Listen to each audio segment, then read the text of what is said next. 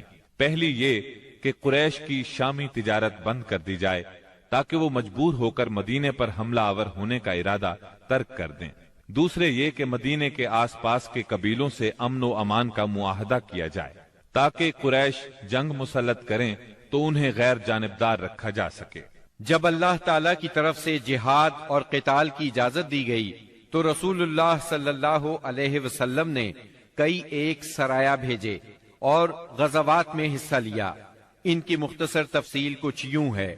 اس سلسلے میں پہلا سریہ جو رسول اللہ صلی اللہ علیہ وسلم نے بھیجا وہ سریہ سیف البحر کہلاتا ہے۔ اسے آپ نے رمضان یکم ہجری بمطابق مارچ 623 عیسوی میں بھیجا اور اپنے چچا سیدنا حمزہ بن عبد المطلب رضی اللہ عنہ کو اس سریے کا امیر بنایا اور 30 مہاجرین کو ان کے زیر کمان شام سے آنے والے ایک قریشی قافلے کا پتہ لگانے کے لیے روانہ فرمایا۔ اس قافلے میں 300 آدمی تھے جن میں ابو جہل بھی تھا۔ مسلمان ایس کے اطراف میں ساحل سمندر کے پاس پہنچے تو قافلے کا سامنا ہو گیا اور دونوں فریق جنگ کے لیے صف آرا ہو گئے۔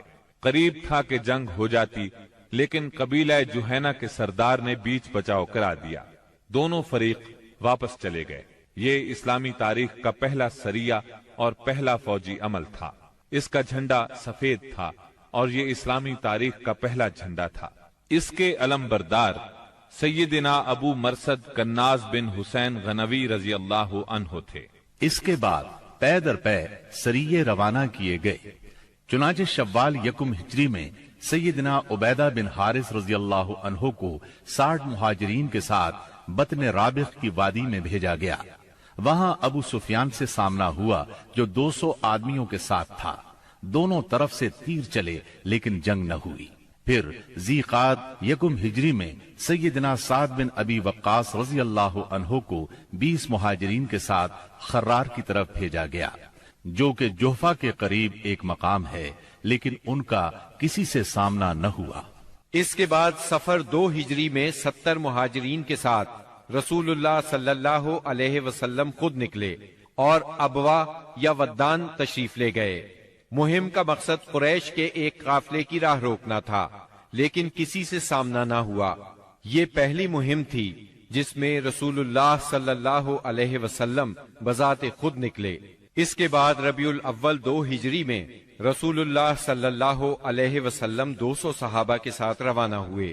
مقصود قریش کا قافلہ تھا جس میں امیہ بن خلف سمیت قریش کے 100 آدمی اور 2500 اونٹ تھے۔ آپ رضوہ کے اطراف میں مقام بواد تک تشریف لے گئے لیکن کسی سے سامنا نہ ہوا۔ اسی مہینے میں کرز بن جابر فہری نے مشرکین کی ایک مختصر سی فوج کے ساتھ مدینہ کی چراہ گاہ پر چھاپا مارا اور کچھ مویشی ہانک کر لے گیا۔ رسول اللہ صلی اللہ علیہ وسلم نے 70 صحابہ کے ہمراہ اس کا تعاقب کیا اور بدر کے اطراف میں واقع وادی صفوان تک تشریف لے گئے، لیکن کرز نکل بھاگا۔ اسی واقعے کو بعض لوگ غزوہ بدر اولا بھی کہتے ہیں۔ اس کے بعد آپ جمادی الاولا یا جمادی الاخری 2 ہجری میں 150 یا 200 مہاجرین کے ساتھ ذوالعشیرہ تک تشریف لے گئے۔ مقصود قریش کے ایک قافلے کو روکنا تھا جو ملک شام جا رہا تھا، لیکن آپ کے پہنچنے سے پہلے وہ جا چکا تھا۔ اس سفر میں آپ نے بنو مدلج اور ان کے حلیف بنو زمرہ سے جنگ نہ کرنے کا معاہدہ کیا۔ پھر رجب 2 ہجری میں نبی اکرم صلی اللہ علیہ وسلم نے سیدنا عبداللہ بن جہش اسدی رضی اللہ عنہ کو 12 مہاجرین کے ساتھ مکہ اور طائف کے درمیان ایک مقام نخلہ کی طرف روانہ کیا۔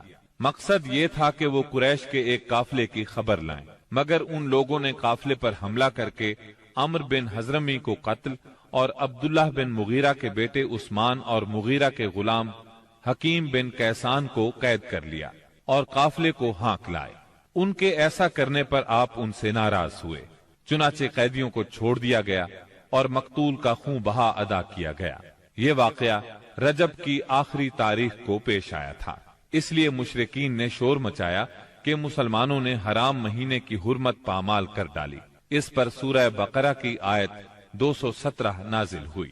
لوگ آپ سے حرام مہینے میں لڑائی کے بارے میں پوچھتے ہیں، آپ کہہ دیجئے اس میں جنگ کرنا بڑا گناہ ہے، اور اللہ کی راہ سے روکنا اور اس کے ساتھ کفر کرنا، مسجد حرام سے روکنا اور اس کے باشندوں کو وہاں سے نکالنا، یہ سب اللہ کے نزدیک اور زیادہ بڑا جرم ہے اور فتنہ قتل سے بڑھ کر ہے۔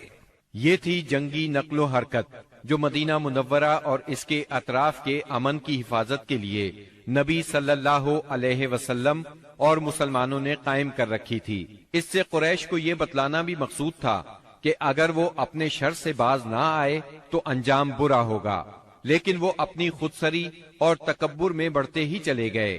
چنانچہ بدر کے میدان میں انہوں نے اس کی سزا پا لی اور جزا بہرحال گھاٹے ہی کی تھی۔ 17 رمضان 2 ہجری کو غزوہ بدر ہوا۔ یہ قریش اور مسلمانوں کے درمیان پہلا فیصلہ کن معرکہ تھا۔ اس کا سبب یہ ہوا کہ رسول اللہ صلی اللہ علیہ وسلم جس قافلے کے لیے ذوالعشیرہ تک تشریف لے گئے تھے اور وہ بچ کر شام چلا گیا تھا، آپ صلی اللہ علیہ وسلم اس کی طاق میں تھے اور اس کی خبر لانے کے لیے آپ نے شام کے مقام ہورا تک طلحہ بن عبید اللہ اور سعید بن زید رضی اللہ عنہما کو بھیجا۔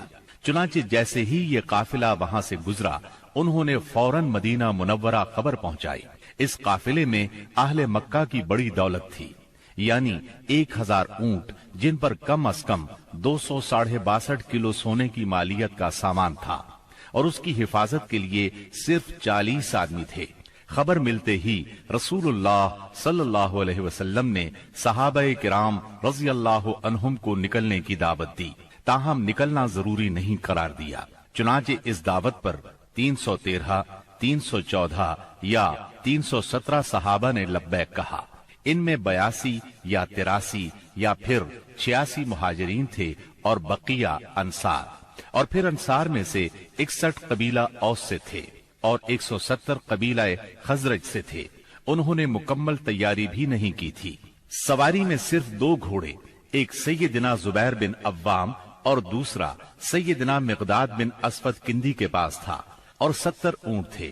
8 یا 12 رمضان المبارک 2 ہجری کو یہ مختصر فوج لے کر رسول اللہ صلی اللہ علیہ وسلم مدینہ منورہ سے نکلے تو بدر منزل مقصود تھی۔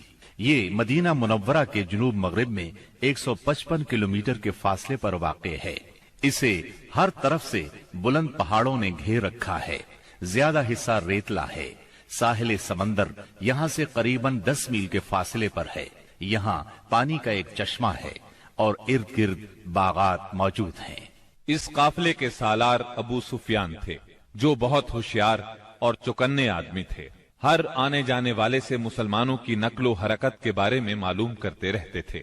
ابھی وہ بدر سے کافی دور تھے کہ انہیں مسلمانوں کے نکلنے کا علم ہو گیا۔ چنانچہ انہوں نے فوراً قافلے کا رخ مغرب کی طرف پھیر کر ساحل کا راستہ پکڑ لیا اور بدر کا راستہ مکمل طور پر چھوڑ دیا۔ ساتھ ہی زمزم بن عمرو غفاری کو اجرت دے کر مکہ بھیجا کہ جس قدر جلد ممکن ہو انہیں مسلمانوں کے نکلنے کی اطلاع دے دیں۔ اس نے خبر پہنچائی تو اہل مکہ نہایت تیزی سے تیار ہوئے اور سب کے سب نکلے۔ ابو لہب کے سوا بڑوں میں سے کوئی پیچھے نہ رہا۔ آس پاس کے قبائل کے لوگ بھی ساتھ لے لیے۔ جب یہ لشکر مقام جحفہ پر پہنچا تو ابو سفیان کا پیغام ملا۔ اس میں اس نے اپنے بچ نکلنے کی اطلاع دی تھی اور یہ مطالبہ کیا تھا کہ مکہ واپس پلٹ جائیں۔ چنانچہ لوگوں نے واپسی کا ارادہ کر لیا، مگر ابو جہل نے اپنے تکبر اور اکڑ کی وجہ سے واپس جانے سے انکار کر دیا۔ قریش کی فوج میں 1000 آدمی تھے، جن کے پاس 100 گھوڑے اور 600 زرہیں تھی اور اونٹ کثرت سے تھے۔ ایک طرف انہیں اپنی کثرت پر ناز اور ساز و سامان پر فخر تھا، تو دوسری طرف نبی کریم صلی اللہ علیہ وسلم